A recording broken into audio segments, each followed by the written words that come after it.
Hi everyone, welcome back to my channel. This is Josie's Point of View, where we focus on human nature stories from the Carolinas and beyond. Today's Thursday and it's June the 11th, 2026. Thank you so much for tuning in. If you're new to my channel, I want to thank you so much for stopping by. I hope you find the information here to be informative. And if you're a returning viewer, by all means, thank you for coming back. You know, I always say the tide changes so frequently here on these YouTube streets that you always have to acknowledge where your support comes from. And I want you to know I sincerely thank you for your support. So feel free to like and to share this video. And don't forget to subscribe. And our story today is coming out of the city of Asheville here in North Carolina. Take a look at the headline. And it reads, Asheville man sentenced after admitted to incest involving disabled family member. I'll present you with a summary here, and I'll identify some of my sources for you in the description box. So in today's video, we are once again discussing the topic of incest. You know, that dirty problem in our society that many of us pretend is not happening in our communities. We've done it before, but once again, I'd like to begin with a clarification of the law. Here in North Carolina, it is illegal for anyone to be involved in a sexual relationship with a parent, a grandparent, a child, a stepchild, uncle, nephew, niece, or any other adopted individuals. That's the law, and there are consequences when the law is broken. But I want to encourage you to stick with me until the end because I want to share with you why I'm so very disappointed with the verdict in this case. Today's story is not a pretty one, but it's one I really wanted to share because it made me angry. And it's about a father, already convicted offender, who RAPED, a disabled family member in a threesome with his wife, and forced this disabled person, to have a baby. Let's get right into the story. And the man at the center of all this mess is 58-year-old Troy Daniel Pipkin, a previously convicted sex offender who is now on probation from the state of Florida following multiple convictions for sexual acts involving a child. Somehow Mr. Pipkin left the state of Florida and moved into our state, and for reasons that are unclear, he had not been registering as a sex offender, which he's required to do as part of his conviction. You see, Mr. Pickett was charged with forcing a disabled family member to engage in sexual activity with him and his wife. And this is what has been reported by various news sources. Now, after he fled from Florida to our state, Pipkins married a woman named Margie Vance in November of 2022.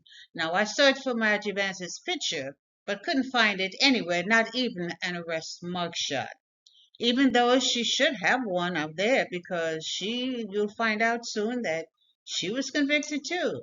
But there was also another person in this family, a disabled adult, and we also don't know the age, but she was most likely over the age of 18 but she was a disabled person.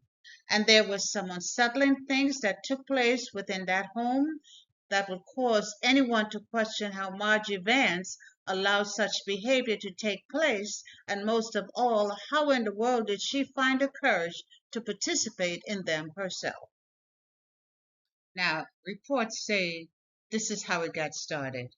It was reported that a disabled adult female showed up at a GYN doctor's office and announced that she was pregnant and carrying a child for a family member. And I'm not sure which came first, but Adult Protective Services and the Department of Social Services got involved and an investigation was launched. Investigators visited the home of Pipkins and Margie Vance, his wife, where it was disclosed that Pipkins had engaged in sexual activity with a close family member to impregnate her, and that pregnancy resulted in a live birth back in 2024. Okay, so let me clarify a few points. We do not know exactly who the victim was.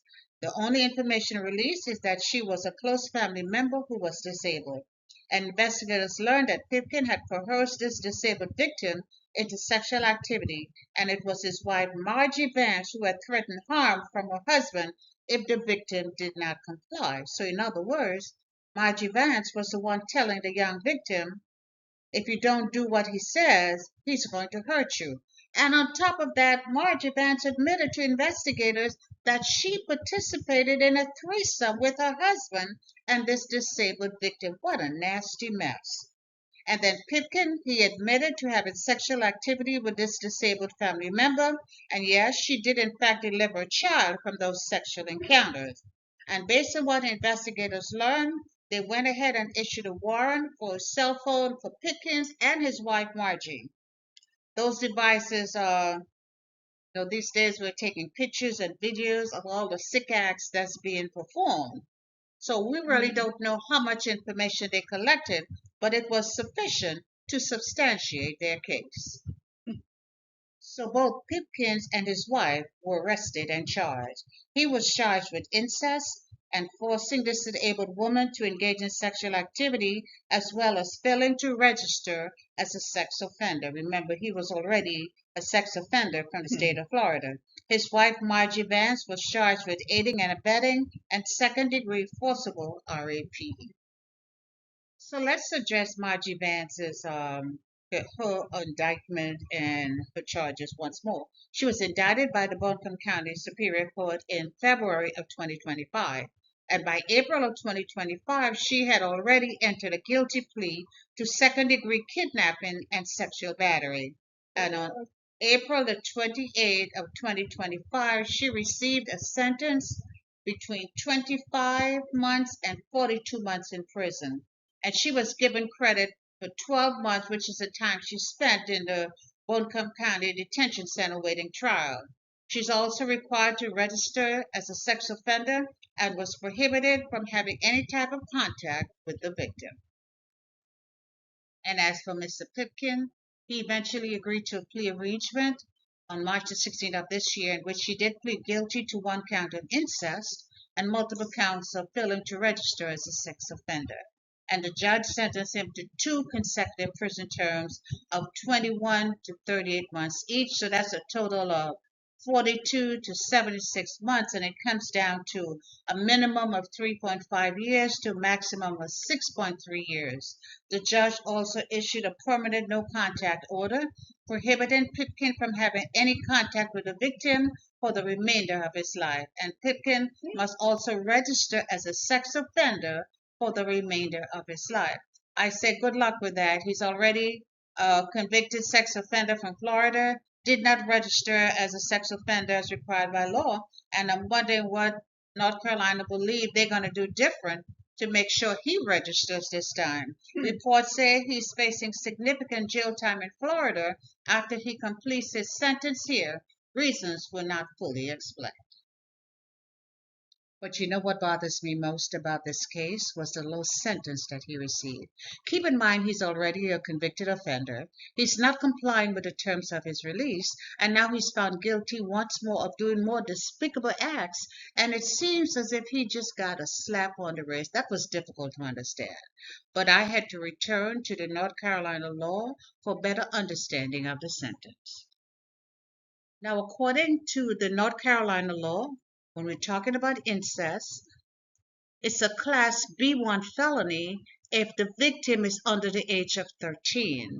Now, if the victim is between the ages of 13 and 15 years old, it's considered a class C felony. And all other cases, such as the one that we are referring in this video, it falls under a class F felony. And that information is available in the public domain, courtesy of FinLaw staff. And the sentence for Class F felony is between 10 months to 41 months in prison. And that's really the main reason why he received a sentence that's perceived to be very light, is because the victim in this case was an adult.